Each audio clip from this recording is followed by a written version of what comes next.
안녕하세요. 오늘도 사연살롱을 찾아주셔서 감사합니다. 저는 대한민국에서 가장 흔하다고 할 수 있는 김은지란 이름을 갖고 있는 사람이에요. 제가 제 이름까지 굳이 밝히며 서두를 시작한 이유는 이 흔한 이름 때문에 아주 굉장한 일을 겪었기 때문이에요. 하지만 이 이름 덕분에 제 스스로 지옥문을 열고 빠져나오기도 했죠. 지금부터 제 이야기 재미있게 들어주시길 바래요. 저는 어릴 때부터 꿈이 좀 큰 아이였어요. 특별히 하고 싶은 직업이 있다기보다 한국을 벗어나 뭔가 큰 무대를 휘젓고 다니고 싶었거든요. 당시 어린 제가 알고 있는 가장 큰 나라는 미국이었고 언젠가는 꼭 그 나라에 가서 살아보리라 하며 유독 영어 공부를 좋아하고 많이 하기도 했어요. 부모님은 TV에서 본 미국이라는 나라에 제가 동경심정도 있는 줄 알고 마냥 귀여워만 하셨어요. 허나 고등학생이 되고도 미국에 가는 것이 저의 가장 큰 꿈인 걸 아시고는 영어를 좋아하는 제게 필요한 지원을 더욱 해주려 하셨어요. 저희 집이 엄청 부유하고 넉넉해서 부모님의 지원이 있었던 것은 아니에요. 오히려 경제 분위기를 심하게 타는 자영업자셨죠. 제가 아주 기억이 안 나는 어린 시절 아빠가 지인의 보증을 잘못 써주고 모든 재산을 날린 적이 있다고 들었어요. 그 후 엄마가 가장 좋아하고 잘했던 취미인 요리를 생업수단으로 바꾸면서 두 분이서 식당을 시작하게 되신 것이고요. 어디를 가도 볼 수 있는 흔한 한식당이었고 부모님 또한 예전의 실수를 만회하려고 그저 하루하루를 열심히 사시는 분들이었죠. 사실 어릴 때부터 미국이라는 나라에 가보고 싶었으나 집안 형편을 안 저는 제 힘으로 가야겠다는 생각이 컸어요. 대학생이 되어서도 4년 내내 장학금을 타서 부모님께 학비 한 번 받아본 적 없고 과외 아르바이트까지 병행하며 돈을 차곡차곡 모았어요. 이런 생활을 병행하고 휴학 없이 대학을 졸업하니 제 수중에 2천만 원이라는 큰 돈이 있었어요. 이제는 더 이상 미룰 수 없다는 생각에 부모님께 오랜 염원이었던 미국행 이야기를 드렸어요. 하나야, 이거 받아. 이게 뭐야? 엄마와 아빠가 건넨 봉투에는 빳빳한 새 돈이 들어있었어요. 이게 무슨 돈이야? 왜 이렇게 많아? 많기는 엄마 아빠가 고작 해줄 수 있는 게 이것밖에 안 돼서 미안해. 고작이라니 딱 봐도 1,000만 원은 되어 보이는데 왜 이렇게 큰 돈을 줘? 맞아, 1,000만 원이야. 그동안 네가 장학금을 타서 대학 학비도 안 들었고 용돈도 네 스스로 마련해 썼던 걸 생각하면 정말 더 많이 보태줘야 맞겠지만 요즘 장사가 또 조금 어려워서 이것밖에 준비 못했어. 미안해, 하나야. 이거 안 줘도 돼. 내가 모은 돈으로 가서 생활하면서 일도 할 거야. 진짜 내 걱정 안 해도 돼. 부모 마음은 그게 또 아니야. 더 못 줘서 미안할 뿐이지. 이거 보태서 우선 당분간 생활하고 가서 더 필요하면 말해. 그때는 빚을 져서라도 돈을 보내줄게. 진짜 안 그래도 돼. 우리 딸이 어릴 때부터 입에 달고 살던 말이 미국에 가고 싶다였는데 여행으로도 한번 못 보내주고 고작 영어학원 등록해준 것이 다였잖아. 지금까지 미국에 가고 싶다는 마음이 여전한 걸 보니까 내 딸이지만 대단해. 그냥 엄마랑 아빠는 더 많이 더 일찍 못해줘서 미안한 마음뿐이야. 부모님은 힘드신 와중에도 제게 1,000만 원이라는 큰 돈을 건네주셨고 제가 가진 돈까지 합쳐 3,000만 원을 가지고 저는 졸업과 동시에 부푼 꿈을 안고 미국으로 갔어요. 24살의 김은지가 드디어 어릴 때부터 꿈꿔왔던 미국이라는 나라에 입성하게 된 것이죠. 저는 원래 보스턴으로 가고 싶었어요. 하지만 부모님이 우선은 한국인이 가장 많은 LA 쪽으로 가서 지내보는 것이 좋을 것 같다는 말씀에 우선은 그렇게 하기로 결정했어요. 미리 알아본 집에 가서 짐을 풀고 어학원 등록까지 일사천리로 마치니 정말 제가 한국을 떠나 멀리 와 있다는 것이 실감났어요. 곧 시작한 어학원 수업에서는 다양한 나라에서 온 친구들을 알게 되었어요. 함께 영어 공부도 하고 수업을 마친 뒤에는 밥도 같이 먹고 대화도 나누며 친해졌죠. 제가 이런 환경에 있다는 것 자체가 너무 신기했어요. 생각보다 미국 생활에 빨리 적응한 제 스스로도 기특했고요. 한국에서 가져온 돈이 있지만 언젠가는 바닥을 보일 것이기에 저는 간단한 아르바이트라도 하면서 지내야겠다고 생각했어요. 제가 받은 비자로는 학업 위주라 일을 병행하는 것은 굉장히 제한적이었어요. 이런 제 고민을 알고 있던 같은 반 한국인 친구가 어느 날 제안 하나를 하더군요. 많이는 아니어도 너 여기서 지내는데 생활비에는 보탬이 될 만할 거야. 그래도 정해진 시간보다 오버해서 일하면 불법으로 걸리잖아. 걸려서 추방이라도 당하면 어쩌려고. 야, 그런 거 다 따지면 이 나라에서 못 살지. 물가는 비싸고 내가 갖고 있는 돈은 한정되어 있는데 이렇게라도 몰래 일해서 돈을 벌어야지. 여기 있는 유학생 애들 다 뒤로는 이렇게 일하고 살아. 네가 걱정하는 만큼 걸리지도 않아. 마음 한켠이 찝찝하기는 했지만 현실의 벽 앞에서 저는 결국 일을 하기로 했어요. 제가 하게 된 일은 아주 독특했어요. 사정상 미국으로 와서 거주하는 한국인 가족들 중에 간혹 한국인 영어 선생님을 구하는 경우가 있더군요. 저는 의아해 친구에게 물었죠. 한국 아이인데 한국인 선생님을 구한다고?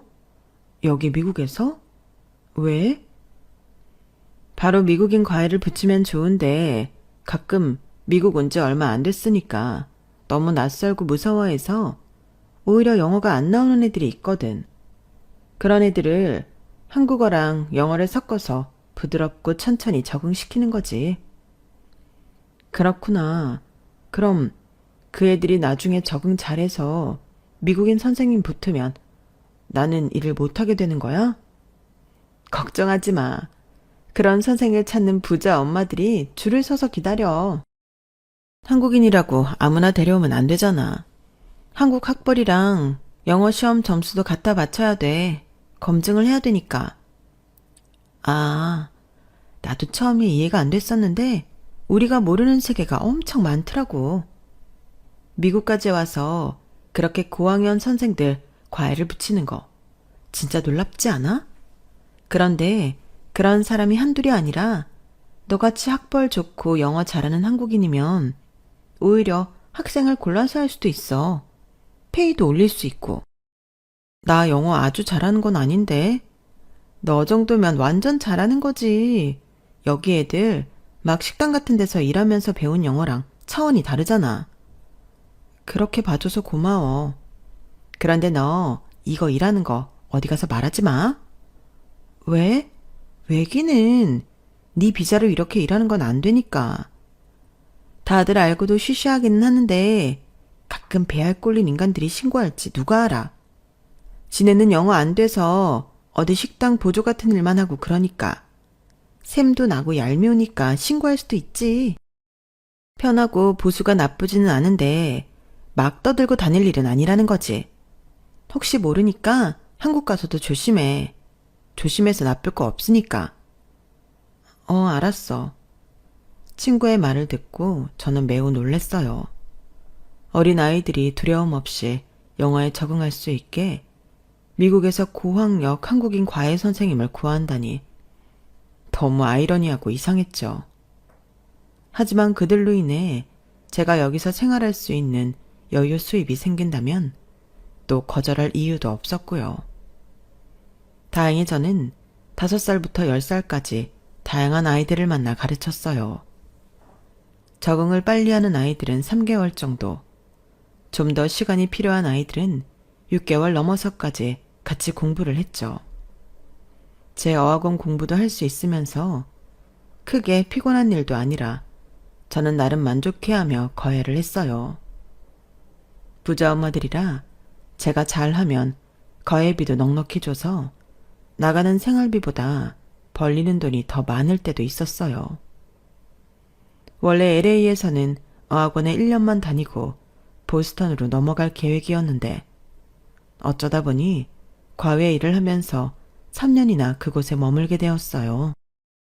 더 이상 미룰 수 없어 저는 3년 동안 지냈던 LA를 떠나 짐을 챙겨 떠났어요. 보스턴은 제가 꿈에 그리던 도시였어요. 누구나 알 법한 유명 대학들도 즐비하고 어릴 때 처음 본 미국 영화 배경이어서 로망이 있었거든요. 게다가 잘하면 보스턴에서 취업의 기회를 잡을 수도 있어서 더욱 기대가 되었어요. LA에서 친하게 지내던 미국 친구가 있었는데 보스턴에 아는 사람이 구인 중이라며 이력서를 한번 넣어보라고 권유해 줬거든요. 정말 운 좋게 저는 면접 기회까지 얻었고 미국에서 제 커리어를 쌓을 수 있게 되었어요. 아무래도 직장이 있으면 미국에 오래 거주하는 것을 염두에 둘 수 있어 기분이 더 좋았죠. 게다가 외국인이고 신입이라 열정페이 정도 생각했었는데 연봉도 만족스러웠어요. 뭔가 제 미국 생활이 너무 순탄하게 잘 풀리고 있었어요. 계속 이렇게만 살 수 있다면 그 어떤 누구도 부럽지 않다고 생각했죠. 보스턴에서 회사 생활을 한 지 어느덧 4년 차가 되어가고 있었어요. 제 나이도 30에 접어들었죠. 그동안 회사 일도 손에 많이 익었고 여유로운 미국 생활도 잘 누리고 있는 데였어요. 가끔 연애도 하고 있었지만 아직 완전히 제 짝이라는 느낌을 드는 사람은 만나지 못했죠. 그러다 우연히 한 한국인 남자를 알게 되었어요. 저보다 5살 많은 그는 한국에서 회사를 다니고 있었고 업무상 미국으로 출장을 자주 오는 편이었어요. 보스턴 출장이 처음이라 헤매던 그를 우연히 도와줄 수 있는 기회가 생겼고 식사를 하고 이야기를 하면서 우리는 서로에게 강하게 빠져들었어요. 서로의 감정을 숨길 수 없을 만큼 좋아졌지만 우리에게는 현실적인 문제가 있었죠. 바로 미국과 한국, 장거리 커플이라는 것이었어요. 그가 너무 좋았지만 자주 만날 수 없다는 생각을 하면 항상 마음 한켠이 무거웠어요. 하지만 그도 저도 서로를 너무 좋아하고 애틋해 했어요. 내가 회사에 내 출장지 보스턴으로 픽스해달라고 부탁했어. 이제 다른 도시는 안 가게 될 거야. 정말? 그럼 너무 좋지. 그래도 만나는 시간이 너무 짧아 아쉽다. 저희는 제가 1년에 한 번씩 장기 휴가로 한국에 들어오거나 남자친구가 4, 5개월에 한 번씩 보스턴으로 출장을 와서 아예 못 만나는 커플은 아니었어요. 하지만 어쨌든 같이 있는 시간보다 떨어져 있는 순간이 더 많은 것은 사실이었죠. 은지야, 나 묻고 싶은 게 있는데 너는 계속 미국에서 살고 싶은 거지? 아무래도 내 꿈이 있으니까. 그렇구나. 왜? 서운해? 아니야. 네 오랜 꿈이었다는데 뭐. 매번 이렇게 잠깐 만나고 헤어지는 게 아쉬워서 그렇지. 오빠가 미국으로 아예 오는 건 좀 어려운가? 부모님이 절대 허락 안 하실 거야. 특히 엄마가. 나 여기 며칠씩 출장 오는 것도 탐탁치 않아 하셔. 불안하시대. 아, 노파심에 하는 말인데 그렇다고 은지 너 우리 엄마 오해하고 그러지 마. 내가 어릴 때 많이 아파서서 곁에 두시고도 늘 불안한 마음이어서 그렇다고 하시니까. 알지. 게다가 오빠는 외아들인데 더 그러시겠다고 생각해. 내가 아들이 하나만 있어도 그럴 것 같아. 저도 겉으로는 내색하지 않았지만 언젠가 우리에게도 결단이 필요했어요. 저도 30대에 접어들었고 오빠는 30대 중반을 향해 가고 있으니 결혼 상대가 아니라면 놓아주는 것이 맞다고 생각했거든요. 하지만 매번 머리로는 알면서도 가슴이 그렇게 하지를 못했죠. 그러다 남자친구와 도무지 헤어질 용기가 없었던 저는 큰 결심을 했어요. 오빠, 나 한국 갈게. 뭐? 한국으로 아예 들어오겠다고? 오빠가 지난번에 나한테 프로포즈까지 해줬잖아. 나도 오빠랑 도저히 못 헤어지겠어. 같이 있고 싶어. 그게 정말이야? 정말 그래도 되겠어? 은지 네가 미국을 떠나도? 너무 아쉽고 슬프기는 하겠지. 대신 오빠가 내가 여기 생활이 생각이 안 날 만큼 잘해줘야 돼. 당연하지. 미국의 밑자도 생각 안 날 만큼 너한테 잘할게. 고마워, 은지야. 정말 너무너무 고마워. 남자친구와 헤어질 수 없었던 저는 결국 미국을 떠나 그와 함께하기로 결심했어요. 너무 아쉬웠지만 제 평생 반려자가 될 수도 있는 사람을 놓치고 싶지 않았거든요. 그래, 은지야. 네가 잘 결정한 거야. 미국에서 살아도 보고 일도 하고 친구들도 사귄 것은 이미 해봤잖아.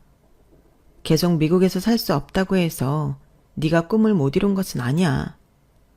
충분히 여기서 시간을 보냈고 이제는 한국에 가서 승재 오빠랑 결혼하는 게 맞아. 한국에 돌아가기로 한 결정을 반복하고 싶을 때마다 저는 스스로에게 이렇게 되뇌이며 다독였어요. 회사에도 퇴사 의사를 밝히니 동료들이 너무 아쉬워하더군요. 이혼하면 다시 미국으로 돌아오라는 농담까지 던지는 친구도 있었어요. 그렇게 저는 미국을 떠나 한국으로 돌아왔어요. 돌아오니 부모님도 친구들도 모두 좋아했죠. 게다가 결혼하고 싶은 사람이 생겨 다 정리하고 들어왔다고 하니 더 반기시더군요. 엄마랑 아빠한테 남자친구 언제 인사시켜줄 거야? 아주 궁금해 죽겠어. 엄마가 그렇게 한국 다시 들어오면 안 되냐고 사정을 해도 안 듣더니 어떻게 거기서 만나기도 어려운 그런 남자를 사귀어 갖고는 결혼하겠다고 돌아온 거야? 얼마나 멋진 사람인지 엄마랑 아빠가 직접 보고 싶어. 알았어. 금방 인사시킨다니까. 나도 여기 생활에 다시 적응 좀 하고. 하지만 부모님의 성화에 저는 한국에 들어온 지 한 달도 채 되지 않아 남자친구를 소개해드렸어요. 멀끔하고 훤칠한 인물에 좋은 직장까지 다닌다고 하니 이미 부모님 눈에는 잘난 사위를 들인 거나 다름없었어요. 엄마랑 아빠가 오빠 되게 좋아하네. 내가 은지 너를 진짜 사랑하는 마음을 알아주신 거지. 우리 오빠 말도 예쁘게 하네. 고마워. 내가 더 고맙지. 우리 은지가 그 조건을 다 포기하고 나만 보고 여기까지 와줬는데. 은지야, 너 일하지 마. 내가 책임지고 너 어떻게든 먹여 살릴 테니까 일할 생각하지 말고 나랑 결혼만 해줘. 오빠, 어떻게 그래. 한국에서 또 내가 할 수 있는 일을 찾아봐야지. 오빠랑 결혼한다고 갑자기 집에 들어 앉아있기만 하면 어떡해. 걱정하지 마. 내가 다 먹여 살린다니까. 오빠만 믿어. 오빠가 진짜 잘할게. 말이라도 그렇게 해줘서 고마워. 그래도 둘이 벌면 더 돈이 빨리 모이겠지. 아기는 조금 더 있다가 갖기로 했으니까 그 전까지는 나 직장 새로 알아봐서 다닐게. 우리 은지 고생시키기 싫은데. 고생이 아니고 내가 원해서 그러는 거야. 오빠 마음은 충분히 알아. 진짜 고마워. 저는 남자친구가 점점 더 좋아져 모든 것을 포기하고 한국으로 돌아온 것을 한 번도 후회하지 않았어요. 은지야, 우리 집에 인사 가자. 벌써? 나 아직 일 못 구했는데. 일 구하고 말고 무슨 상관이야. 나도 우리 부모님한테 빨리 너 보여주고 싶어. 그래야 빨리 결혼도 하지. 그건 그렇지만 지금 직장도 없는 며느리 보는 거 괜찮으실까? 네가 걱정이 너무 많아서 그래. 오빠가 다 책임진다니까. 남자친구는 저와 빨리 결혼을 하고 싶어 뭐든지 서둘렀고, 그렇게 저는 한국에서 아직 적당한 직장을 찾지 못한 채로 인사를 남자친구 집에 가게 되었어요. 엄마, 여기가 은지예요. 나랑 결혼할. 안녕하세요. 처음 뵙겠습니다. 말로만 듣던 은지 씨군요. 우리 승재가 얼마나 입에 침이 마르도록 은지 씨 얘기를 하든지 이제야 만나네요. 사실 남자친구 엄마의 첫인상은 그다지 좋지는 않았어요. 저와 대화를 하면서도 계속 팔짱을 풀지 않아 확실한 거리감을 주고 있는 느낌이었거든요. 승재가 그러던데 미국에서 있다 왔다고요? 네, 거의 10년 정도 있었습니다. 혼자요? 네, 대학 졸업하자마자 저 혼자 가서 지냈습니다. 부모님이나 형제랑 같이도 아니고 혼자라. 가서 뭐, 돈 벌었어요? 처음에는 어학원 다니면서 소일거리로 아르바이트를 했었습니다. 넉넉하지는 않았지만 생활에 보탬이 될 정도여서 열심히 했고요. 무슨 아르바이트였는데요? 공부하는 비자로 가서 일하는 것 자체가 불법 아닌가?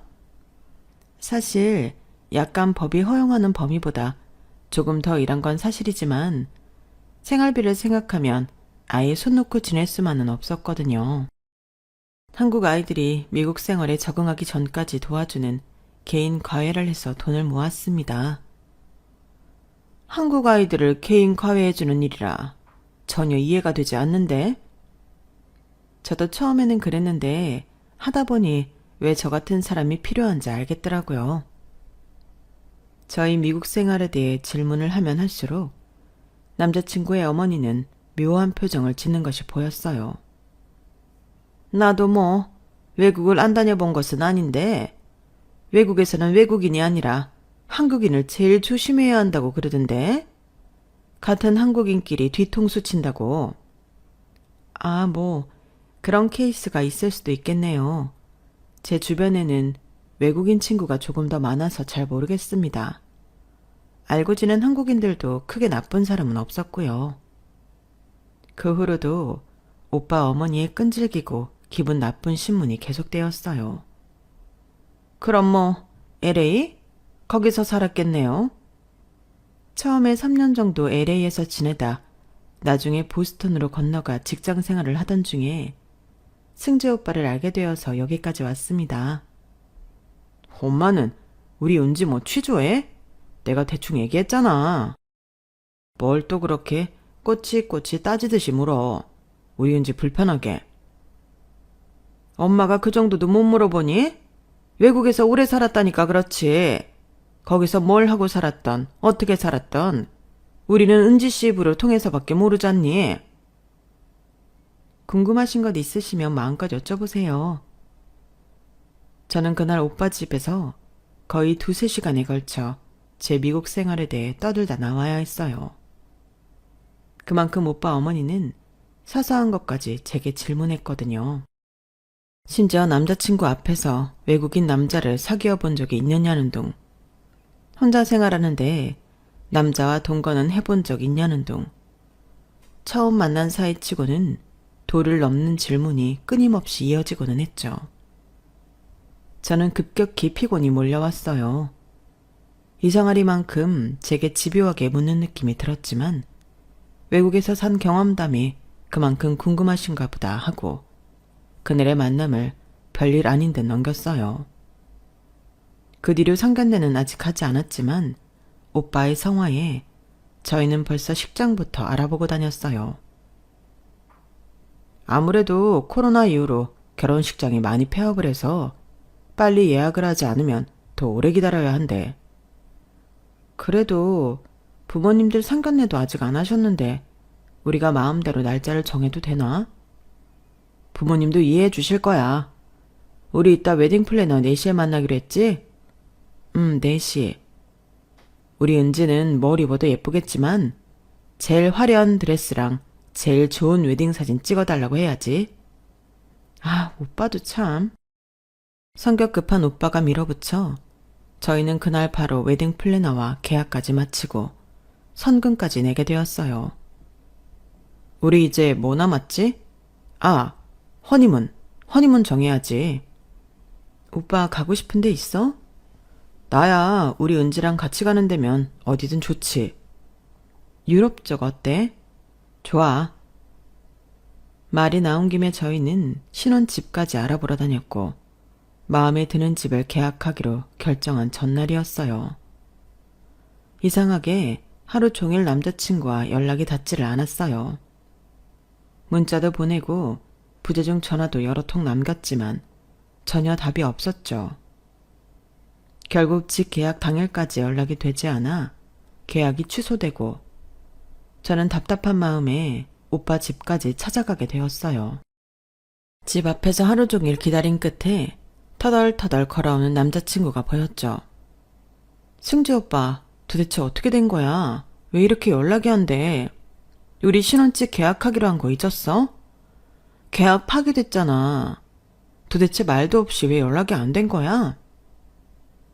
저는 속상한 마음에 원망스러운 말투로 남자친구에게 따져 물었어요.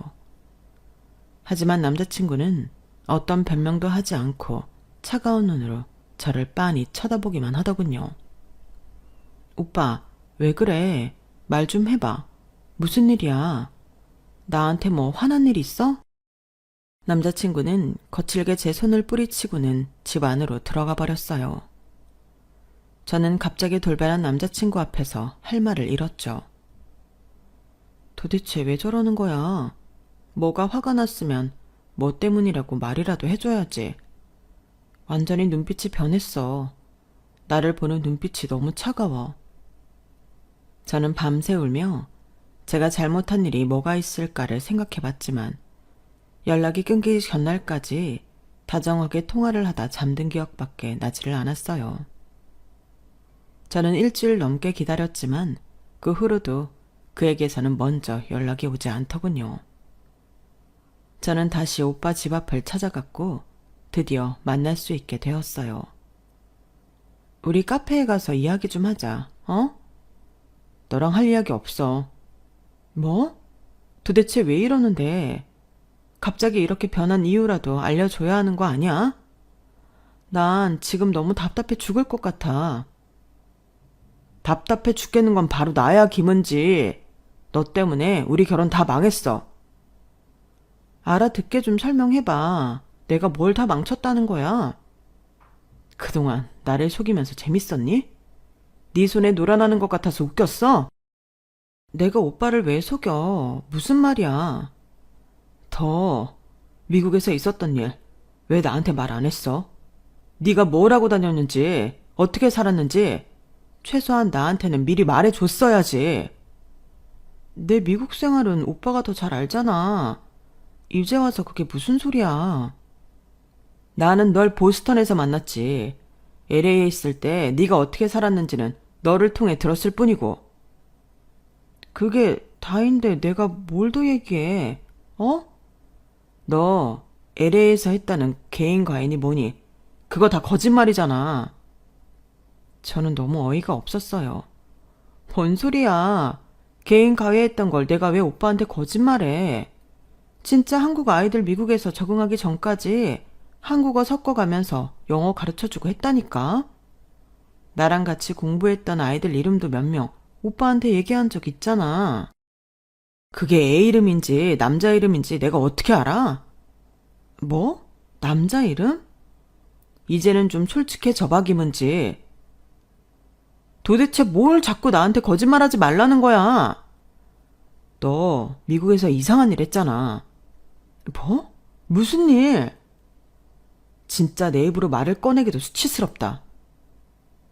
그 뒤로 남자친구가 꺼낸 말들은 정말 듣고도 못 믿을 만한 이야기였어요. 너 사실 거기서 남자들 만나서 이상한 짓 하고 돈 벌었잖아.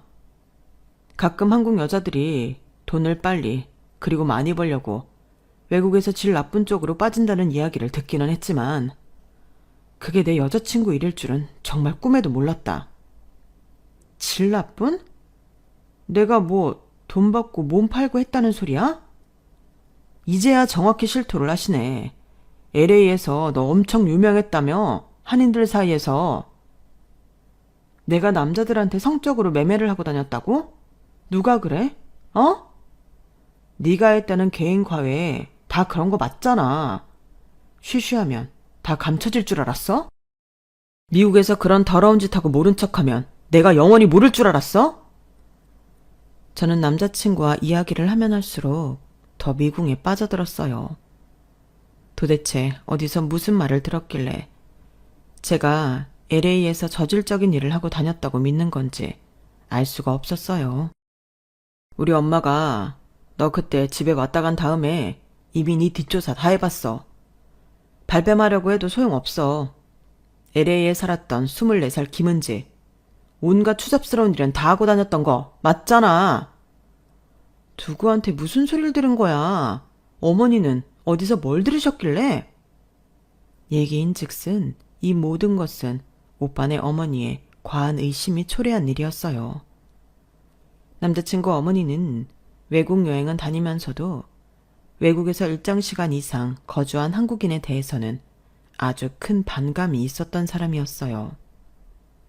아마 외국에서 나쁜 짓을 하고 한국에 와서 아무도 모르는 척 탈을 뒤집어 쓰고 산다는 이상한 믿음이 있었던 것 같아요. 그래서 저희 첫 방문 때도 의심이 가득한 눈초리로 저를 신문하듯 대했던 것이고요.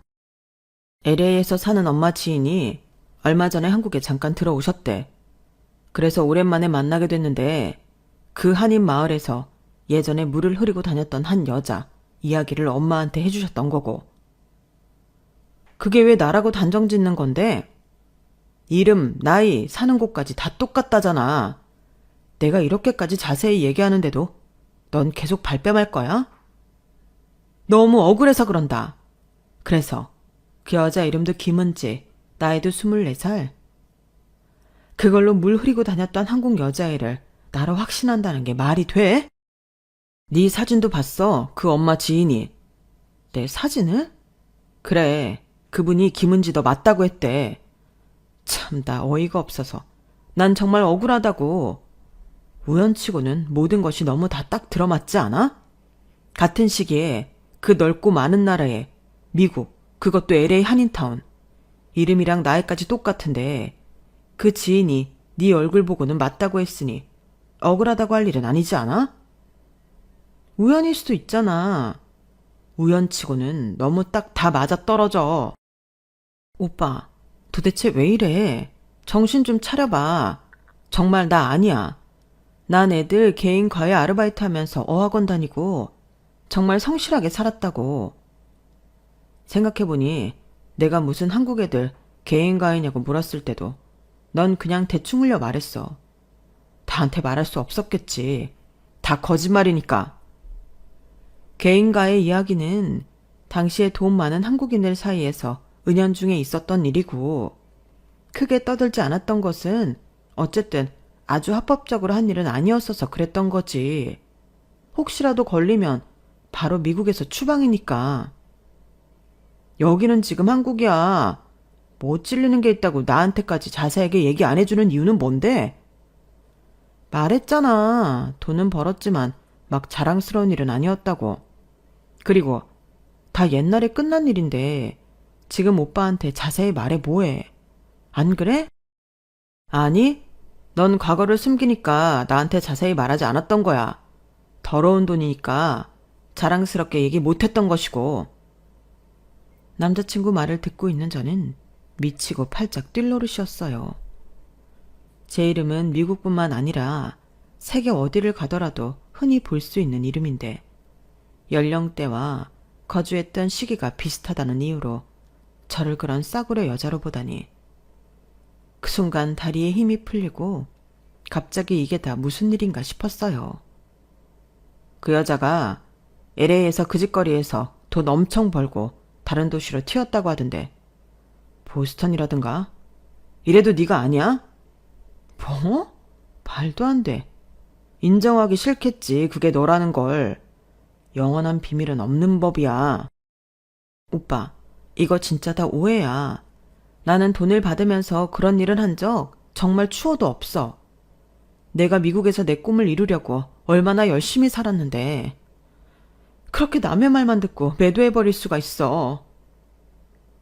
저는 너무 서러워서 눈물을 펑펑 쏟았어요. 그때 저 멀리서 남자친구의 엄마가 다가오더군요. 김은지? 외국에서 그렇게 지저분하게 살았으면서 감히 우리를 속이고 내 아들이랑 결혼을 하려고? 더러운 그 손 당장 우리 아들한테서 치워. 여기저기 몸막 굴린 년이 어디서? 그 김은지가 저라고 했던 지인분 제가 만나볼게요. 정말 제 사진을 보고 맞다고 했는지 저도 확인해야겠어요. 열심히 산 죄밖에 없는데 제가 왜 그 더러운 여자 취급받아야 하는지 저도 알고 싶어요. 그분 제가 만나볼게요. 우리 아들 진짜 귀한 애야. 어릴 때부터 아파서 내가 밤새 간호하고 좋다는 약 다 쓰고 용하다는 의사 다 갖다 붙여서 이렇게 멀쩡히 살려놓은 아들이라고. 너 같은 계집애가 우리 아들 옆에 서 있기만 해도 끔찍한데 감히 결혼 생각을 해? 내가 너 당장 사기죄로 집어넣을 수도 있어. 혹시 너희 부모님도 아시니? 네가 미국에 가서 그렇게 천박한 짓으로 돈 벌어 신분 세탁까지 하고 살았던 거? 저는 그 순간 눈물이 쏙 들어가고 귓가에 멍한 소리만이 울렸어요. 그저 저를 지지해주고 응원해준 부모님까지 욕을 먹어야 할 이유는 없으니까요. 지금 뭐라고 그랬어요? 너희 부모님? 내가 하지도 않은 짓 때문에 우리 부모님이 당신한테 왜 욕을 먹어야 하는데? 어? 증거 있어? 내가 지저분하게 살았다는 증거 있냐고. 하, 이제야 본성이 나오네. 증거야 차고 넘치지. 내 지인이 네 사진 보자마자 딱 집더라. 그물 흘리던 여자애가 너같이 생겼다고. 어디서 발뺌을 하려고 지랄이야. 그 지인 데려오라고. 내 면상 직접 보여줄 테니까 내 앞에 데리고 와. 내가 그런 짓거리 하고 다니는 거 진짜로 본 적 있는지 내가 직접 물어볼 테니까. 야, 김은지, 너 이제 막 나가자는 거냐? 감히 우리 엄마한테 어디서 반말을 찍찍 갈겨. 막 나가자고 처음부터 덤빈 건 너랑 네 엄마잖아. 내가 아니라는데 어디서 이상한 얘기를 듣고 와서는 사람을 함부로 의심해? 지금 내가 내 혀 깨물고 죽고 싶다. 내가 콩깍지가 단단히 씌었었지. 너같이 귀 얇고 중심 없는 머저리 새끼가 뭐가 좋다고 그렇게 장거리 연애를 몇 년이나 하고 결혼하겠다고 한국까지 쫓아왔는지. 네가 네 엄마 말만 듣고 나를 이렇게 대해? 그래, 나도 너한테 미련 없어. 나 우리 부모님 열심히 살았는데 결국 당신들한테 이런 취급이나 당하고. 진짜 더러운 족속들은 당신들이야. 저는 어디서 그런 용기가 갑자기 났는지 평소에 욕은 1도 못하는 제가 랩을 하듯이 그들에게 쏴 붙이고 있었어요. 저는 그들에게 제가 할 수 있는 모든 쌍욕을 다 뱉고는 뒤도 안 돌아보고 집으로 향했어요. 하지만 사실 걸어오는 내내 흐르는 눈물을 멈출 수 없었어요. 내가 지를 얼마나 좋아했는데 그래서 다 버리고 한국에 온 건데 어떻게 나한테 이럴 수가 있어. 어떻게. 배신감과 억울함이 가슴속에 실타래처럼 엉켜 답답하기 짝이 없었어요. 저는 그날 이후로 몇 날 며칠을 방 안에 틀어박혀 울기만 했고 먹지도 않았어요. 아무 말도 안 하고 방에서 끊임없이 우는 저를 부모님도 크게 걱정하고 계셨죠. 그렇게 일주일을 보냈어요. 꼬박 일주일 동안 먹지도 않고 울고만 지내니 살이 3kg나 넘게 빠졌더군요. 부모님은 남자친구와 헤어진 것 같다며 대충 눈치를 채셨지만 제가 막말을 들은 더 이상 상황을 모르고 계셨어요. 저는 혹시라도 두 분의 마음이 상할까 다른 얘기는 생략하고 그냥 그와 헤어졌다고 말할 수밖에 없었어요. 엄마, 미안한데 나 다시 미국에 돌아갈게. 그놈이랑 헤어졌다고 다시 미국에 가? 그깟 놈 그냥 잊어버려. 그깟 놈 때문이 아니라 그냥 가는 게 맞는 것 같아. 거기 있을 때가 가장 마음이 편하고 좋았어. 엄마 아빠한테는 너무 미안해. 내가 전보다 더 자주 한국에 휴가 올게. 희한하게도 저는 아무 미련도 남지 않았어요. 뭔가 더 미국에서 잘 지내야 하는 이유가 생긴 기분이었죠.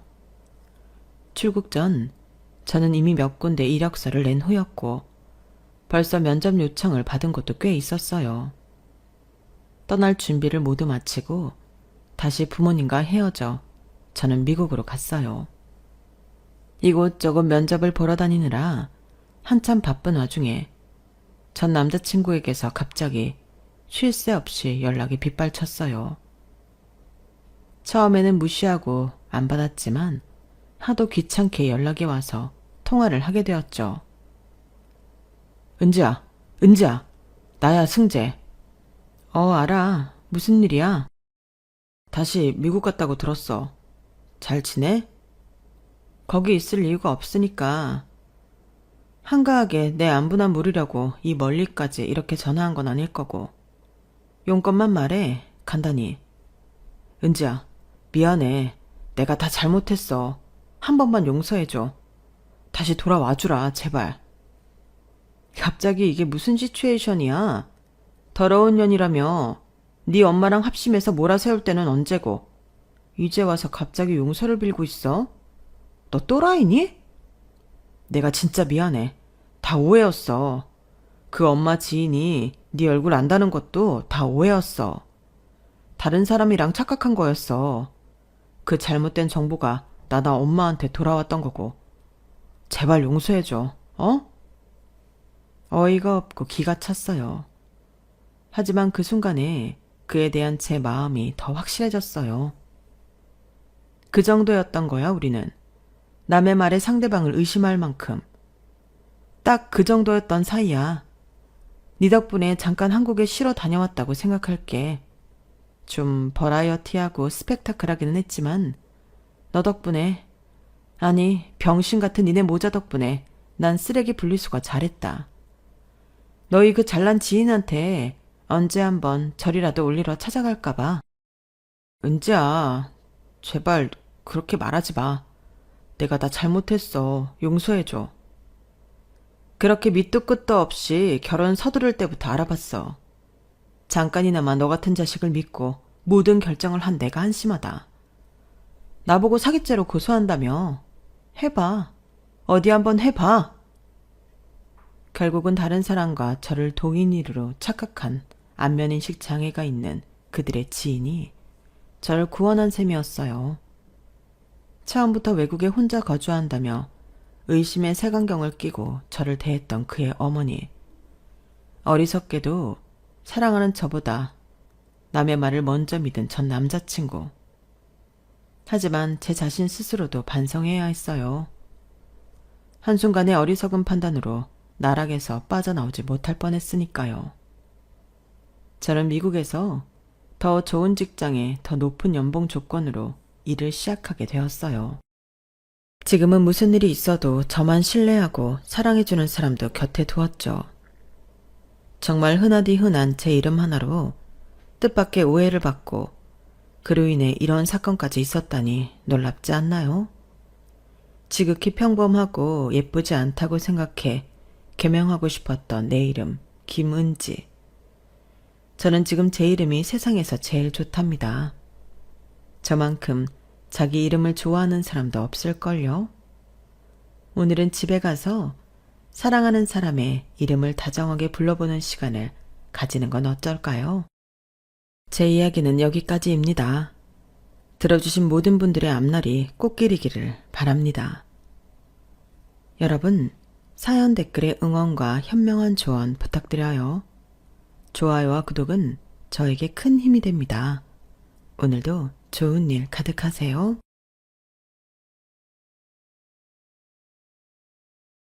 안녕하세요. 오늘도 사연살롱을 찾아주셔서 감사합니다. 저는 경기도 수원에 사는 30대 후반의 여성이에요. 시어머니와 남편과 딸과 함께 알콩달콩 행복하게 살고 있어요. 시어머니가 같이 사는데 괜찮나 싶으실 거예요. 10월 때라고 하면 여자들을 힘들게 하는 경우가 많으니까요.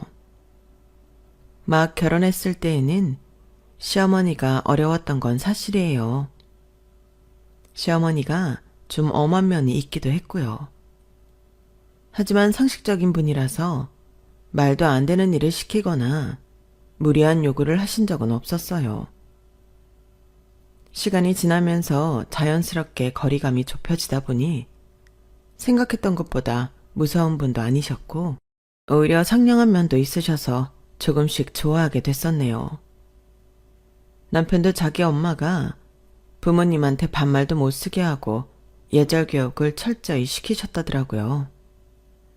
무섭기도 했지만 사랑도 듬뿍 받았기 때문에 엄마를 존경한다고 했어요. 시어머니는 대기업에서 임원까지 됐다가 은퇴하셨거든요. 그래서인지 맞벌이하는 여자 사정도 잘 알아주시기는 했어요. 그래도 집안 대소사를 챙기는 건 보수적이었죠. 시아버지 제사 같은 건 무슨 일이 있어도 참석해야 했는데 사실 이런 건 당연한 거니까요. 또 저한테만 집안일 하는 걸 강요하지 않고 남편하고 도련님도 공평하게 나눠서 일을 시키곤 하셨어요.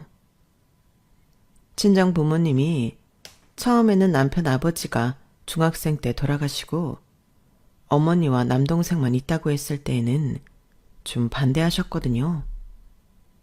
그런데 시어머니를 한번 만나보시고는 마음이 바뀌었어요. 아, 그분 짱짱하기는 해도 괜찮은 분 같다. 진국이라고 하지? 딱 그런 분을 두고 하는 말일 거다. 가장 많이 반대했던 엄마가 이렇게 말할 정도로 시어머니는 반듯한 모습으로 진심으로 저희 가족을 대하셨어요. 저도 그런 점이 참 좋았고요. 결혼하고도 달라지지 않는 시어머니의 모습은 저에게 신뢰를 주었어요. 시간이 지나면서 점점 시댁에 적응하고 시어머니와의 사이도 전보다 좁혀지면서 저는 꽤 평탄한 시간을 보냈어요. 이상한 시어머니 만나서 고생한다는 건 정말 남의 나라 이야기였고요. 그런 제게 강적이 나타났으니 바로 아랫동서였어요. 제가 결혼하고 1년 반쯤 지나서 도련님이 결혼 상대를 데려왔어요. 좀 각이진 얼굴에 까무잡잡한 피부였는데 어찌나 눈웃음을 잘 치는지 굉장히 상냥해 보이더라고요. 그럼에도 뭔지 모를 거부감이 느껴졌는데 억지 웃음을 짓는 게 첫 번째였고 눈동자를 이리저리 굴리면서 사람을 쫙 훑어보고 입은 좀 가벼운 게 두 번째였어요. 저는 선입견이려니 하고 애써 안 좋은 인상을 지으려고 했어요. 무엇보다 도련님이 좋다고 데려온 사람인데 알지도 못하면서 첫인상으로 사람을 판단하면 안 된다고 생각했거든요. 그런데 말이죠. 관상은 과학이라는 말이 있잖아요. 특히 눈빛이 그 사람에 대해 많은 것을 말해준다고들 하는데 정말인 것 같아요. 동서는 정말 누가 봐도 탐욕스러운 눈빛을 하고 있었어요. 남편도 동서를 썩 마음에 들어하지는 않았지만 동생 인생이고 자기가 정한 일인데 남이 반대하는 것도 한계가 있지 않겠냐고 했죠. 남편이랑 제가 정식 인사를 하기 전 도련님하고 예비동서를 따로 만난 적이 있거든요. 도련님이 마련한 자리였고 저희가 초대받아 간 거였는데 예비동서는 만남을 마치고 나올 때 이런 말을 했어요. 맛있게들 드셨어요? 원래 이런 자리는 형님들이 내는 게 맞는데 오늘은 특별히 제가 살게요. 다음에는 형님이 더 비싼 데서 사주세요. 옷 입는 데만 돈 쓰지 마시고요. 저와 남편은 황당해서 서로 얼굴을 쳐다봤어요. 그날 남편이 브랜드 티셔츠를 입은 건 맞지만 그 정도 입는 30대 남자들 꽤 있거든요. 순수하게 사람만 보는 척하던 동서가 그 시간 안에 우리가 뭘 입고 뭘 갖고 나왔는지 전부 훑은 거 생각하니 기분이 나빴어요. 저한테도 이런 말을 했거든요. 저는 명품에는 그만한 가치가 있다고 생각해요. 몇백 년 전통을 갖고 노하우로 만드는 건데 당연히 비싸야 되죠. 땡땡도 그렇잖아요.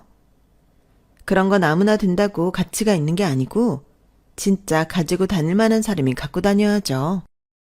제가 명품 땡땡 카드 지갑을 갖고 있었는데 그걸 콕 집어서 이야기하는 거 보면 아주 의도적이었어요. 저도 기분이 상했지만 도련님도 있는데 뭐라고 하기도 그래서 참았네요. 어쨌든 두 사람은 결혼을 했는데요. 시어머니는 저한테 하셨던 것처럼 동서한테도 똑같이 대하셨어요.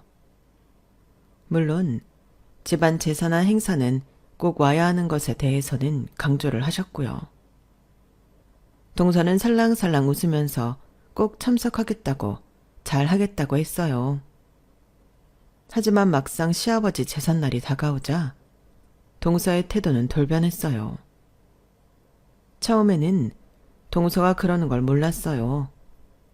시어머니가 저와 동서가 할 일을 각자 나눠주셨어요. 2년 동안 큰애가 혼자 다 했는데 둘째 너도 그렇고 큰애도 둘 다 회사 다니니 똑같은 입장 아니냐. 이제는 둘이 나눠서 하면 좋을 것 같구나. 내가 다른 자잘한 일들은 바라지 않아. 니네 시아버지 제사하고 큰 명절만 잘 챙기면 된다. 그건 기본이지 않니?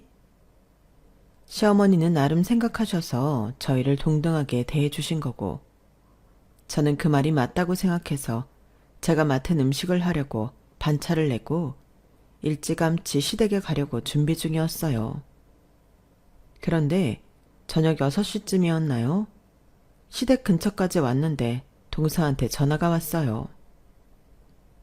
형님, 지금 어디세요? 어머님 댁 다 가셨어요? 동서, 나 이제 곧 어머님 댁 도착해. 동서는 어디야? 나한테 어디냐고 묻는 걸 보니 아직 안 온 것 같은데 7시까지는 와야 될 거야. 형님, 제가 급하게 저희 집에 왔어요. 친정 엄마가 몸살이 나셔서요. 엄마가 아픈데 돌아가신 분 챙기는 게 마음이 참 그러네요. 이번만 형님이 혼자 수고해 주시면 좋겠어요. 저는 사실 부엌 일이나 요리 못해서 밥도 다 사 먹거든요. 그런 제가 가서 뭘 하겠어요? 집만 되죠. 제가 지금 가장 잘할 수 있는 건 엄마 곁은 지키는 거라고 생각해요. 그래서 말인데요, 형님. 어머님이 저한테 생선하고 과일 주문하라고 하셔서 그건 주문해 놨어요. 아마 어머님 댁에 도착해 있을 거예요. 근데 오늘 오전에 저한테 가족들 먹을 국거리 고기 잊으셨다고 같이 사오라고 하셨는데 제가 이미 주문을 마친 후였거든요. 형님도 아시죠? 하나만 주문하면 배송비 붙는 거. 그러니까 국거리는 형님이 사가지고 들어가셨으면 해요. 이번에는 그렇게 해주실 거죠? 구구절절 말을 길게 하는 게 너무 변명이었고 어쨌든 자기는 못 움직이겠다는데 제가 무슨 말을 하겠어요. 열받아서 다음부터는 이런 일 없었으면 좋겠다고 끊고 얼른 마트로 가서 국거리를 사들고 시댁에 갔어요. 시어머니도 표정이 좋지 않으신 게 이미 알고 계신 것 같더라고요. 큰애니가 이번에 나랑 같이 수고해줘야겠다. 둘째네 안사돈이 전화하셔서 자기가 몸이 안 좋아 딸을 불렀다고 하시는구나. 저는 이렇게 자기 엄마까지 앞세워서 시아버지 제사를 빼먹을 일인지 참 말이 안 나오더군요. 그날 늦게 온 도련님, 아니 결혼했으니 서방님이죠. 서방님도 저희를 볼 면목이 없는지 계속 시선을 내린 채 눈을 들지 못하더라고요. 처음이니까 이랬겠지 하는 생각이 드는 한편 처음부터 어떻게 이러지 하는 마음도 있었어요. 그러니 어처구니 없고 화가 났죠. 다음부터는 뭔가 달라지리라 생각했지만 동서는 계속 이런 식으로 나갔어요. 명절 때도 친정 다른 형제들이 이번에 다 해외여행 가고 집에 없어서 자기가 가야 한다며 오지 않더라고요. 시어머니도 서방님을 보는 눈빛에 못마땅함이 생겼고 서방님도 그걸 알고 있었어요. 그럼에도 시어머니한테 섭섭했는지 설날 때 좀 다투기도 했어요. 엄마는 그렇게 마음에 안 드시면 그냥 말씀을 하세요. 눈치 주지 말고요. 근데요, 요즘 명절 때 시댁 안 오는 며느리들도 있어요. 그러니까 너무 엄마 기준을 저희한테까지 강요하지 마세요. 내가 뭐라고 하면 내 말 들어주니? 됐다. 네가 둘째한테 말해서 될 일이었으면 벌써 됐겠지. 나는 내가 그렇게 무리한 요구를 한 건지 잘 모르겠구나. 큰애는 그러지 않아서 말이야. 그러자 서방님은 저까지 원망스러운 눈으로 보다가 집을 나가버렸고 그 뒤 남편이 따라 나갔어요. 남편이 뭐라고 했는지는 몰라도 한참 후 들어와서는 저와 시어머니한테 자기가 잘못했다며 사과를 하더라고요. 아무튼 동서가 들어온 다음부터 그렇게 명절과 시아버지 제사 때마다 분위기가 나빠지게 되었어요. 그러다 어버이날이 돌아오게 되었는데요. 어쩐 일인지 동서가 미리 연락을 했더라고요. 형님, 그동안 잘 지내셨어요? 사는 게 바빠서 연락도 많이 못 드렸네요. 건강하시죠? 회사 바쁘시고요? 뭐 다 그렇지. 동서가 웬일이야? 아우, 많이 바쁘시구나. 저도 그래요. 회사 일은 왜 해도 해도 끝이 없는지 모르겠어요. 형님, 이번 어버이날 무슨 계획 있으세요? 특별히 그런 거 없어. 늘 하던 대로 어머니 모시고 어디 가서 식사하고 선물 드릴까 해. 동서는 특별한 계획이라도 있어? 아니요. 그래서 제가 제안을 드리고 싶은 게 있는데요. 땡땡땡이라는 한정식 브랜드 아세요? 얼마 전에 런칭했는데 어르신들한테 반응이 좋은가 보더라고요. 형님이 거기 예약을 저랑 같이 하는 걸로 해주시면 제가 어머님 선물을 준비할게요. 그래? 근데 웬일이야? 먼저 나서서 이런 제안을 다 하고. 어머, 왜요? 제가 그러고 싶어서 그러는 거예요. 그럼 형님이 예약해 주세요. 어버이날 봬요. 뭔가 석연치 않은 구석이 있긴 했지만 콕 집어 말할 수 없더군요. 어쨌든 같이 어버이날 준비를 하자는데 마다할 이유는 없잖아요. 그래서 동서가 말한 한정식 레스토랑을 예약했고 그래도 아무 선물도 안 하기는 좀 그래서 건강식품하고 카네이션 꽃바구니 작은 걸 준비했어요. 그거는 시댁으로 배송을 해놓았죠. 그리고 어버이날이 되어 남편과 함께 시간 맞춰 약속 장소에 갔는데 동서랑 서방님이 먼저 와 있더라고요. 동서는 시어머니 팔짱까지 끼고 앉아 있었어요. 보니까 아직 시간이 안 돼서 밖에서 기다리고 있더라고요. 동서는 저를 보더니 손을 흔들며 환하게 웃더라고요. 그러더니 얼른 자리에서 일어나 서방님 손을 잡더군요. 어머님, 형님 왔으니까 저희는 이만 가볼게요. 어버이날 축하드려요.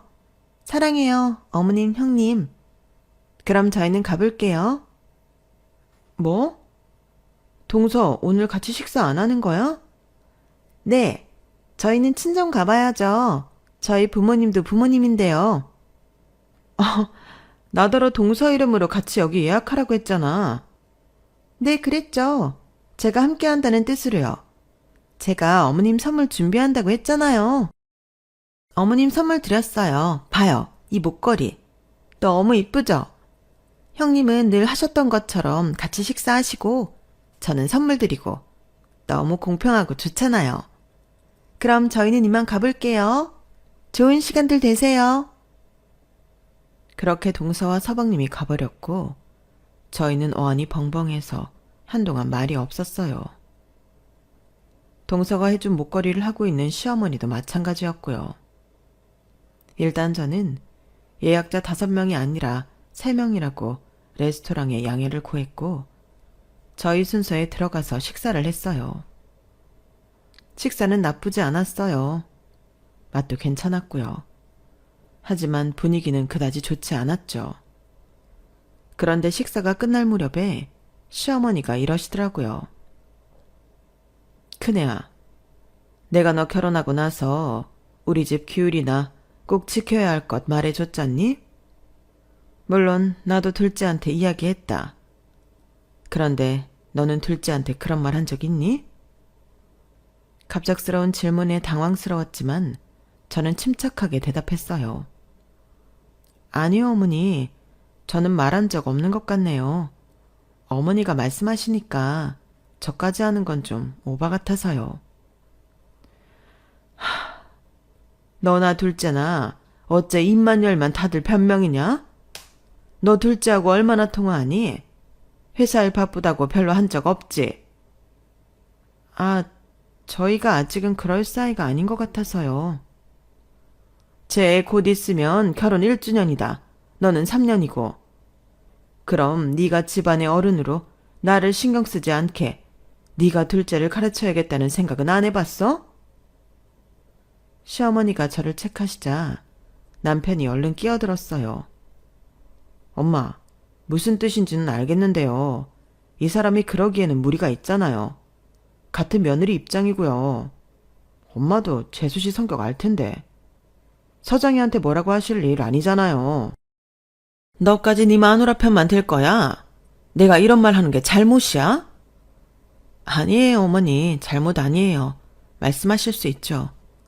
저도 동서하고 많이 만나지를 않다 보니 친하다는 생각이 안 들어서 통화를 못했어요. 제가 좀 더 잘해볼게요. 저는 그렇게 그 자리를 수습했고 세 사람은 그날 어색한 분위기로 헤어졌어요. 저도 시어머니한테 섭섭한 마음이 있었지만 시어머니도 답답하니까 저런 말씀을 하셨으려니 했죠. 그렇다고 해서 동서한테 전화하는 게 쉬운 일은 아니었어요. 저 역시 큰맘 먹고 전화해야 하는 건데 부담스럽더라고요. 어쨌든 저는 동서한테 전화를 했는데 평일에는 전화를 안 받더라고요. 그래놓고 밤늦게 문자가 한 통 왔어요. 형님, 급한 일 아니면 통화는 주말쯤 해주세요. 아니면 문자 남겨주시고요. 회사 일이 바빠서 그럴 수도 있겠지만 괘씸하긴 하더라고요. 그래도 어쩌겠어요. 전화를 아예 안 받는데 거기다 대고 뭐라고 하겠어요. 저는 주말까지 기다렸다가 3번 만에 겨우 동서와 통화를 했어요. 아, 형님. 저 오늘 하루 종일 부모님하고 산책하고 얘기하느라 바빴는데 무슨 일이세요?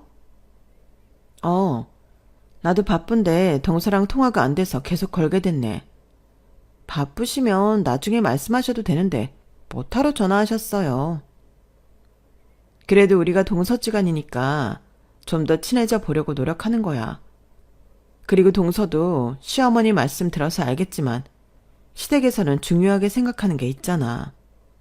시아버지 제사랑 큰 명절들 말이야.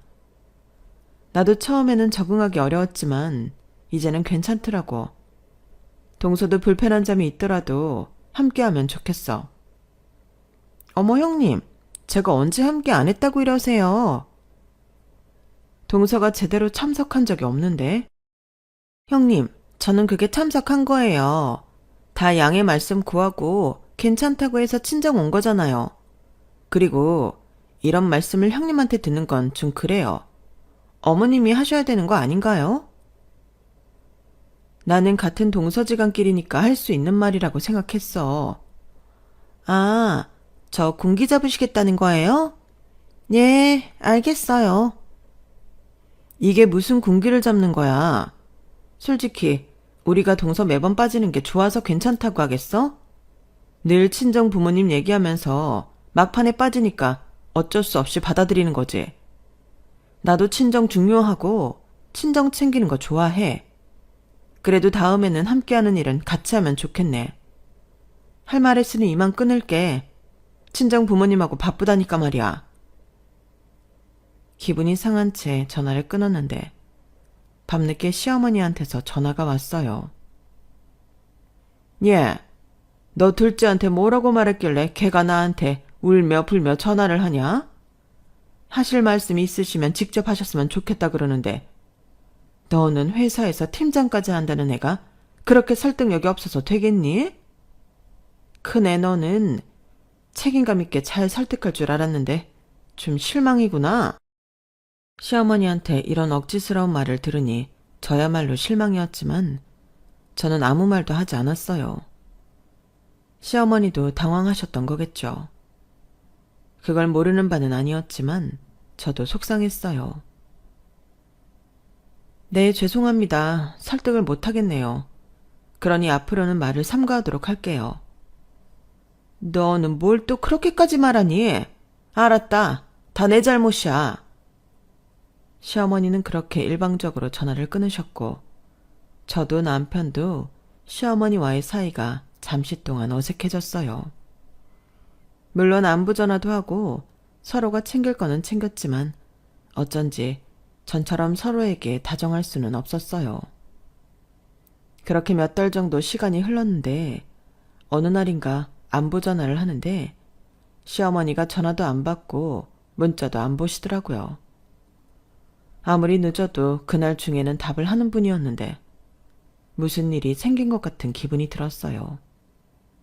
퇴근을 하자마자 시댁에 들어갔더니 시어머니가 침대에 누워서 끙끙 앓고 계시더라고요. 어머니, 어머니 왜 이러세요? 정신 좀 차려보세요. 어머니! 저는 남편한테 연락을 하고 119를 불렀어요. 그리고 식은땀을 흘리며 정신을 못 차리시는 시어머니를 젖은 수건으로 얼굴과 손과 발을 닦아드렸죠. 그리고 119 구급대원들이 와서 시어머니를 모시고 가려는데 그 정신을 못 차리시는 와중에 제 옷자락을 꽉 잡으시는 거였어요. 그걸 보니 눈물이 핑 돌더라고요. 어머니, 걱정 마세요. 제가 같이 갈 거예요.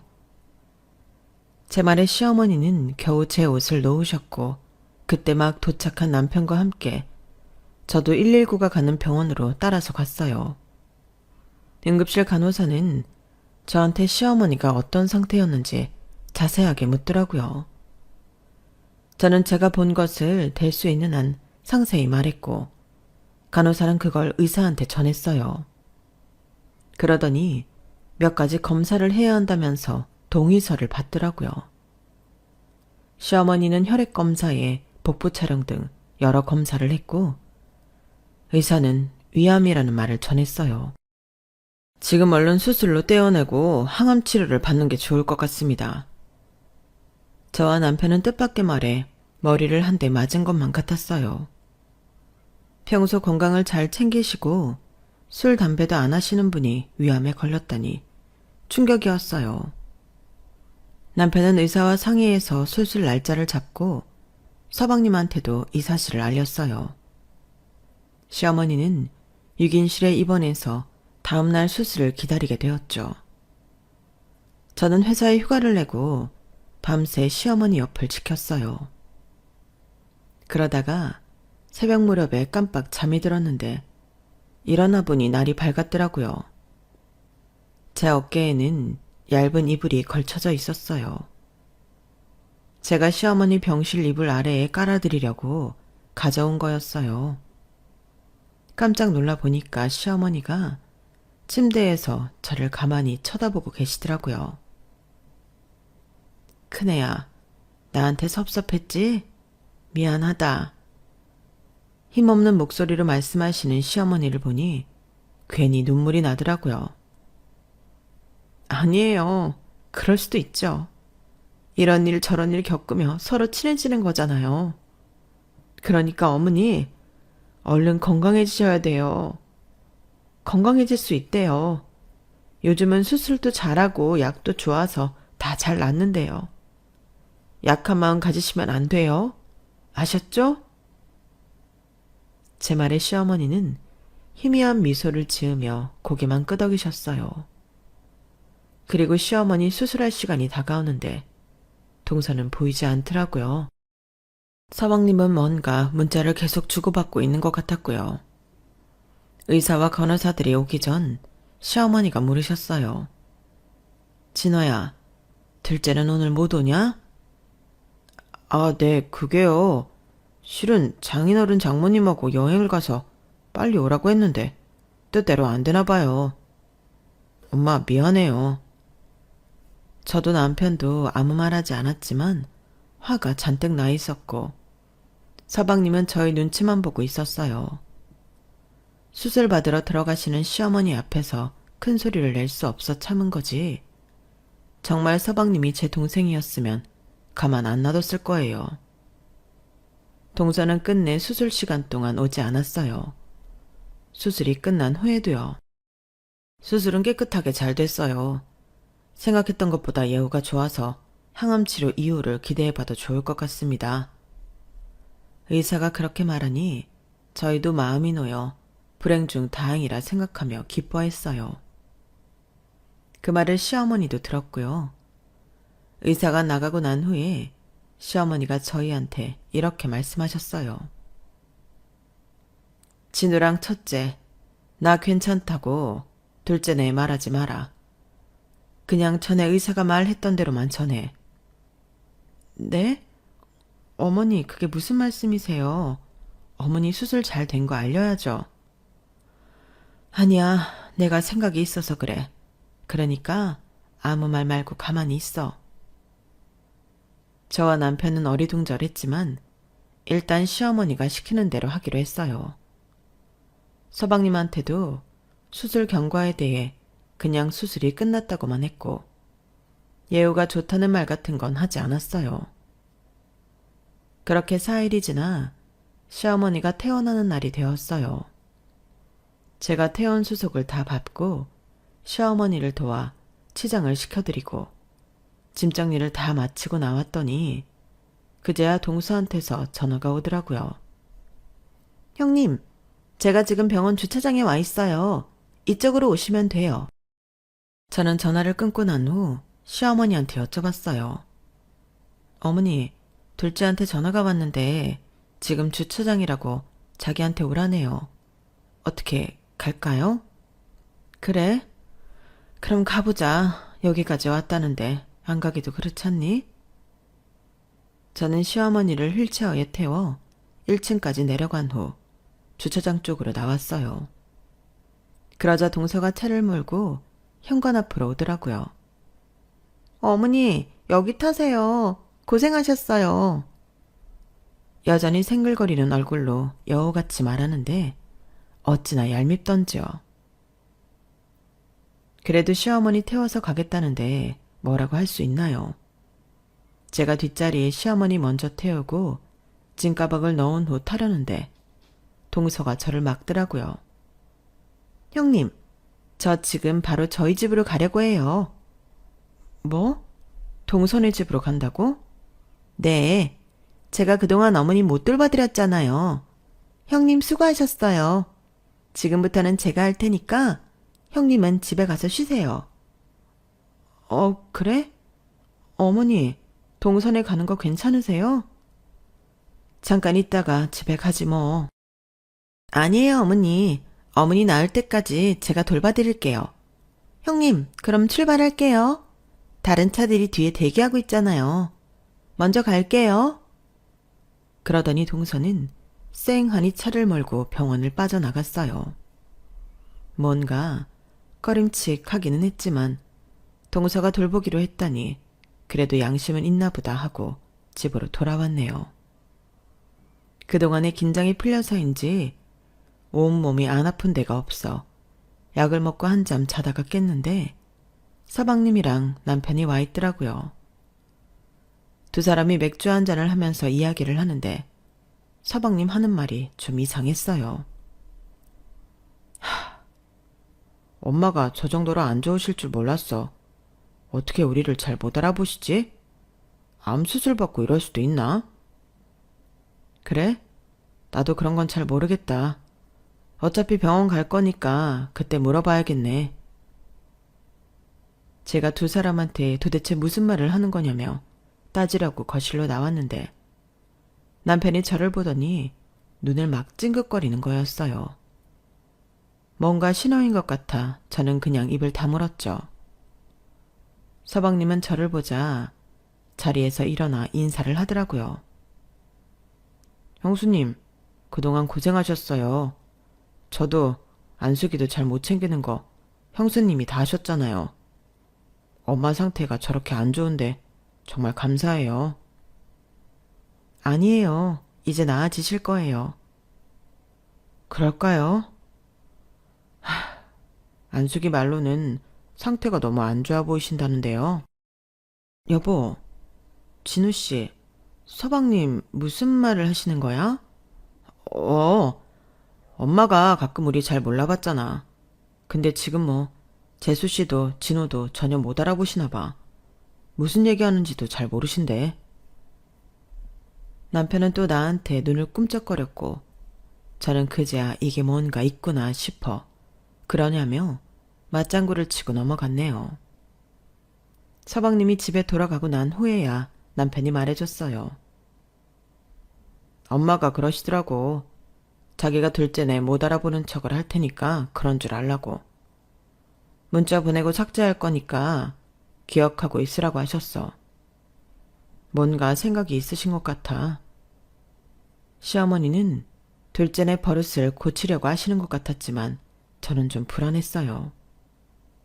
여우 같은 동서한테 조금이라도 서툰 모습을 보이면 바로 알아채고 무슨 일을 벌일지 모르는데 이대로 괜찮을까 싶었거든요.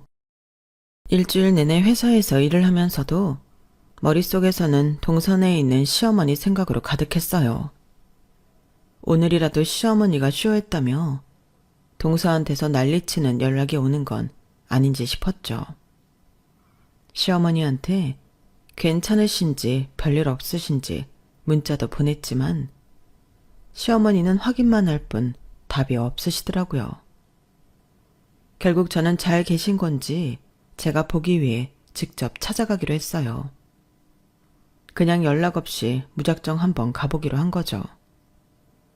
그때는 마침 서방님이 해외 출장을 나가서 집에 없을 때였어요.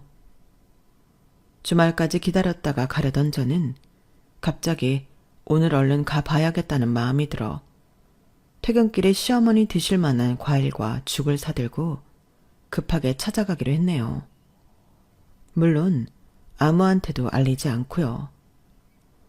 어쩐지 동서한테도 지금 가겠다는 말을 하고 싶지 않더라고요. 그렇게 저는 예정에도 없이 불쑥 그 집으로 갔네요. 지은 지 좀 됐지만 비교적 관리가 잘 된 아파트였어요. 제가 엘리베이터를 타고 동선의 층수에 올라갔더니 동선의 집 현관문이 살짝 열려 있더라고요. 보니까 쓰레기 봉투들을 내려놓지 않고 현관에 둔 게 아마도 쓰레기를 버리러 나가려다가 도로 들어간 것 같았어요. 안에서 뭐라고 드런드런 말소리가 들리는데 동서 목소리더군요. 저는 가만히 귀를 기울여 무슨 말을 하는지 들어보았어요. 어머니, 왜 항상 제가 쓰레기 버리러 갈 때 다시 불러서 휴지 버려달라고 그러세요? 일부러 저 골탕 먹이시는 거예요? 가실 거면 곱게 가셔야죠. 이러시면 안 되죠. 저도 한계가 있어요. 저라고 뭐 어머니 좋아서 이렇게 같이 데리고 있는 줄 아세요? 얼른 곱게 가세요. 얼른 죽으셔야 보험금이라도 챙기죠. 여기까지 들은 저는 머릿속에서 뭐가 뚝 끊어지는 것 같았고 그 자리에 짐을 내려놓고 동선의 거실로 쳐들어갔어요. 저를 본 동선은 놀라서 그 까무잡잡한 얼굴이 하얘 보이더라고요. 어머 형님, 어떻게... 아니 그것보다 제가 한 말 아니 그게 아니라... 아는구나. 네가 무슨 말 한 건지는. 그래, 다 들었다. 뭐가 어쩌고 저째? 너 그동안 이 핑계 저 핑계 대며 시댁일에는 한 번도 안 오더니 어머니 퇴원하시자마자 여기로 모셔온 게 다 이유가 있었던 거네. 와, 뭐 이런 미친 게 다 있지? 어머니, 일어나세요. 저희 집으로 가요. 왜 이러세요? 어머니 잘 계시는데요. 그리고 저더러 뭐라고요? 미친 게? 정말이지 형님 너무 교양 없으세요. 사람이 그렇게 곱지 못한 말을 쓰니까 복을 못 받는 거예요. 야, 너 지금 복이라고 했냐? 그래서 너는 복 받을 짓 했다? 제가 아픈 어머니 병간호 하잖아요. 너는 네 입으로 그런 말 하는 게 창피하지도 않니? 진짜 사탕 발린 말이 술술 나오는구나. 그래, 그 복 내가 줄게. 저는 부엌으로 가서 쌀바가지에 물을 잔뜩 담아 아아서 동서 얼굴에 확 부어버렸어요. 촥 뿌려지는 물벼락을 맞은 동서는 새카만 머리가 물에 범벅이 돼서 완전 생쥐처럼 됐죠. 아! 이게 뭐하는 짓이에요? 이런 짓을 하고 무사할 줄 알아? 내 당장 경찰에 신고할 거야. 신고해. 나는 너 시부모 학대죄로 신고할 거니까. 야, 너 증거 있어? 나는 네가 물 뿌린 증거 있지만 너는 없잖아. 라며 동서는 저한테 달려들어 제 머리채를 잡더군요. 저라고 가만히 당하고 있을 리 없잖아요. 저는 동서의 손을 뿌리쳐 내팽개 쳐버렸죠. 그랬더니 아주 오버를 하며 구르더라고요. 어머, 내 팔, 아파. 이거 상했지야. 내가 가만 안 있을 거야. 그러더니 동서는 핸드폰을 가져와 112에 신고를 하려고 하더군요. 그때였어요. 둘째 네가 첫째 신고하면 나도 너 신고할 거다. 뜻밖의 시어머니 목소리에 저희는 둘 다 입을 다물고 시어머니를 쳐다봤어요. 좀 전까지 멍한 표정으로 있던 시어머니는 간 곳 없고 예전에 똑 부러진 표정을 하신 시어머니가 엄하게 동서를 쳐다보고 있었어요. 네가 지금 첫째를 112에 신고한다고 했냐? 그럼 나도 너 노인 학대를 신고할 거다. 네가 진호 없을 때 나 밥도 먹다 남은 거 주고 밑반찬 하나 내주면서도 나 때문에 귀찮다고 하고 얼른 죽어달라고 보험금 탈 수 있게 빨리 저 세상 가시라고 한 거 다 신고할 거다. 어머니, 그게 무슨 말도 안 되는 말씀이세요. 어머니 아프셔서 그래요. 지금 형님이 그러니까 오해해서 저한테 이러는 거잖아요. 큰애가 뭘 오해했다고 그러냐. 네가 분명 큰애 들어오기 전에 나 빨리 죽어야 보험료라도 탄다고 했잖아. 제가 그런 말 했다는 증거도 없잖아요. 증거라고 했냐? 증거라면 여기 있다. 라며 시어머니는 품안에서 구형 핸드폰을 꺼내셨어요. 보니까 시어머니는 계속 녹음을 하고 계셨던 거였어요. 그동안 동서가 시어머니한테 어떻게 했는지 싹 다 녹음되어 있었던 거죠. 그제야 동서는 어쩔 줄 몰라서 시어머니 앞에 무릎을 꿇고 앉아 눈물을 뚝뚝 흘리더군요. 어머니, 제가 잘못했어요. 저도 잘하고 싶었는데. 근데 어머니, 왜 저를 그런 식으로 속이신 거예요? 거기에는 어머니 책임도 있잖아요. 네가 끝까지 남한테 책임을 전가하는구나. 내가 수술 전날 너한테 문자 했잖냐? 계속 네가 문자 안 읽다가 내가 보험들 정리도 해야 하는데 너도 와줬으면 좋겠다고 했더니 바로 네가 날 모시러 온다고 했지? 그때 뭔가 이상한 느낌이 왔다. 네가 내 돈만 노리는구나 하는 거 말이야. 그래서 내가 큰애들한테 내 수술 잘 됐고 예우가 좋다는 말 하지 말라고 했다. 네가 어찌 나오나 보려고 했어. 설마 아니 이렇게까지 네가 마음이 삐뚤어진 줄은 몰랐다. 진호도 몰랐겠지. 네가 아무리 얄밉게 굴고 지 실속만 차려도 실상은 착한 애라고 믿더구나. 나도 그렇게 믿고 싶었다. 그래서 전에도 큰애 만나물었지. 윗사람이 돼서 아랫사람을 다스릴 줄 모른다고. 내가 멋모르고 그랬던 게 얼마나 후회가 되는지. 나는 너 용서할 생각 없다. 그러니까 앞으로 네가 알아서 해. 나 다시는 니들 찾지도 않을 거고 너희한테는 아무것도 물려주지 않을 거야. 시어머니는 그러면서 제 손을 잡고 집으로 가자고 하셨어요. 저희가 나오는데 동서는 그제야 저희를 붙잡고서 잘못했다고 싹싹 빌더라고요.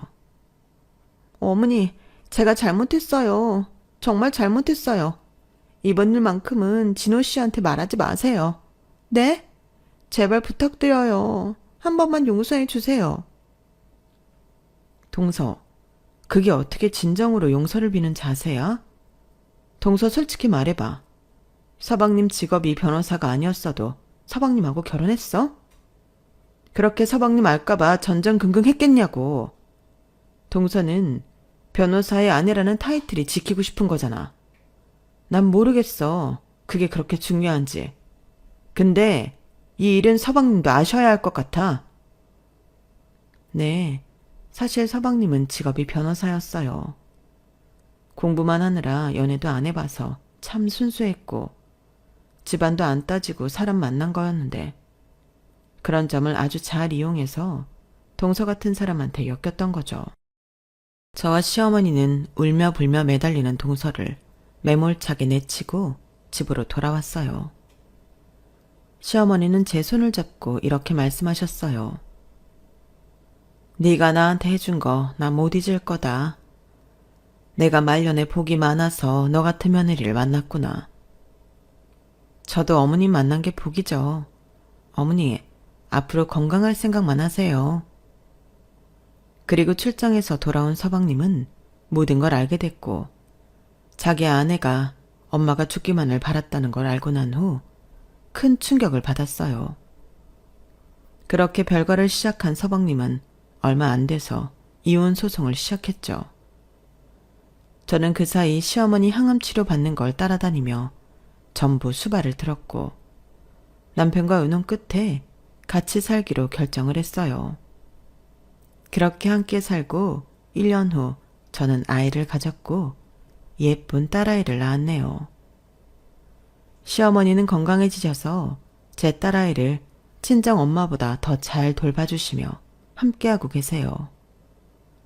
동서는 결국 이혼 소송에서 패소해서 아무것도 얻지 못하고 오히려 정신적 피해 보상을 해주게 되었죠. 그 이후로 동서가 친정에서 칩거한다는 말까지는 들었는데 어떻게 됐는지는 모르겠네요. 서방님은 아직까지 혼자로 있으면서 일만 열심히 하고 있고요. 언젠가는 좋은 짝이 나타나리라 믿어요. 서방님이 후회하는 건 자기가 좋아하는 이상형이 입에 발린 말만 하던 걸 듣고 혹해서 넘어갔다는 거였어요. 그걸 보면 겉모습보다는 그 사람 진실을 알아볼 수 있는 눈이 필요한 것 같아요. 웃는 얼굴로 말만 예쁘게 한다고 그 사람이 착한 게 아니라는 거 이제는 너무 잘 알겠네요. 제 이야기는 여기까지예요. 다들 들어주셔서 감사하고요. 모두 매일 행복하세요. 여러분, 사연 댓글에 응원과 현명한 조언 부탁드려요. 좋아요와 구독은 저에게 큰 힘이 됩니다. 오늘도 좋은 일 가득하세요.